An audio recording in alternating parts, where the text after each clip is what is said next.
اہرام بڑے بڑے مقبرے، اس سے بڑے مقبرے شاید ہی منظر عام پر آئے ہوں۔ ان مقبروں میں مصر کے فرعونوں کی لاشیں محفوظ کی جاتی تھیں۔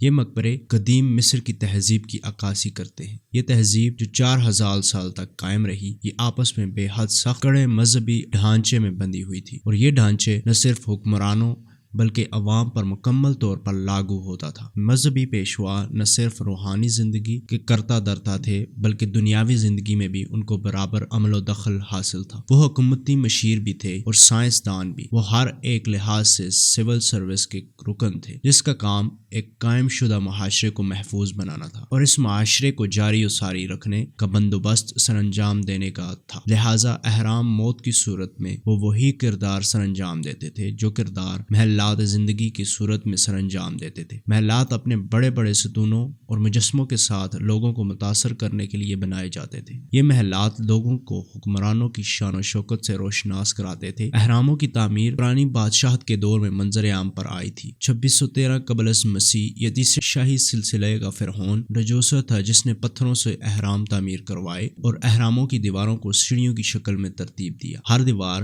60 میٹر 196.8 فٹ بلند ہے۔ اس طرح تیسرے شاہی دور کے فرعون سنی فیرو نے بھی مخروطی شکل کا مقبرہ تعمیر کروایا۔ اس فرعون نے اہرام کے نظریے کو نئے طرز عطا کی اور سیڑھیوں کے پر کرتے ہوئے اسے ہموار شکل عطا کی۔ وقت گزرنے کے ساتھ ساتھ ان اہراموں کے سائز میں بھی اضافہ ہوتا چلا گیا، حتیٰ کہ بڑے بڑے اہرام منظر عام پر آنے لگے۔ فرعون اپنی زندگی میں اہراموں کی تعمیر مکمل ہوتی نہ دیکھ سکے اور ان اہراموں کی عظیم عمارت ہزاروں مزدوروں نے بڑے بڑے پتھروں سے پایہ تکمیل تک پہنچایا۔ ان پتھروں کا وزن 2.5 ٹن تک تھا۔ ایک بڑے اہرام کی اونچائی 156.59 میٹر 514.6 فٹ ہے اور اب یہ چند فٹ کی حد تک ٹوٹ چکا ہے۔ اس کی بنیاد 230 میٹر 754.5 فٹ ہے۔ اس کی تعمیر میں پتھروں کے 23 لاکھ بلاک استعمال ہوئے اور شمال کی جانب اس کا داخلی راستہ سطح زمین سے 18 میٹر اونچا ہے۔ اس کا برآمدہ ایک زیر زمین چیمبر کی طرف جاتا ہے جہاں سے ملکہ کے چیمبر اور پھر بادشاہ کے چیمبر تک رسائی ممکن ہے۔ ان مقبروں میں سے ان کی لاشوں کے ساتھ ساتھ ان کے خزانے، قیمتی پتھر اور ہیرے جواہرات اور ان کے ساتھ ان کی خدمات کرنے والے نوکر اور جانور بھی دفن تھے۔ یہ دولت ڈاکہ زنی کرنے والوں کی حوصلہ افزائی کرتی تھی اور بہت سا خزانہ غائب بھی ہو چکا ہے۔ 19 اور 20 صدی میں ان مقبروں کی تحقیقات نے ان قدیم مقبروں کی لوٹ مار میں اضافہ سر انجام دیا، لیکن اس کے باوجود بھی ابھی بہت کچھ باقی بچا ہے اور عجائب گھروں میں محفوظ کر لیا گیا ہے تاکہ دنیا پر عجائب انکشاف کیا جا سکے جو کہ اس روئے زمین 19 تہذیب سے متعلق ہے جو عرصہ دراز تک اس زمین کی زینت بنی رہی تھی۔ یہ تھی آج کی ویڈیو۔ مزید ایسی معلوماتی ویڈیوز دیکھنے کے لیے ہمارے چینل ورلڈ ڈاکومنٹری کو سبسکرائب کریں۔ ملتے ہیں اگلی ویڈیو میں، تب تک کے لیے اللہ حافظ۔